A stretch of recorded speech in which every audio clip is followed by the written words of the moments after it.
Every hiring manager is going to have a little bit of a nuance on what they're looking for. But by and large, every hiring manager is going to look at every candidate in three lenses. I look at every candidate in the three lenses, and I've hired hundreds of product managers in my life. The first lens is your leadership lens. Is this person able to communicate clearly, concisely, and contextually? Is this person understand how to manage conflict?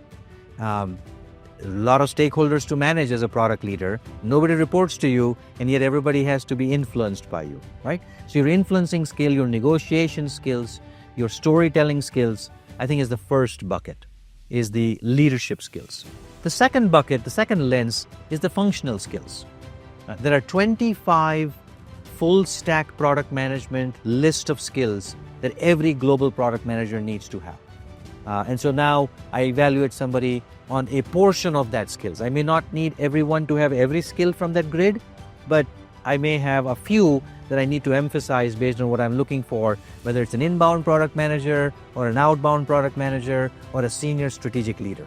So that's the second bucket of the functional skills. The third is the domain skills. And when I say domain skills, I want to kind of break down this between domain context and domain expertise. I may not need everybody to become a domain expert, but I do need my product managers to have domain context. And so if I'm hiring in cybersecurity, it certainly helps. The fact that somebody spent 5 years in another cybersecurity company, I'm going to now benefit from that domain context. If I'm hiring in retail, it certainly helps that somebody spent a few years in e-commerce company, right? And so on and so forth.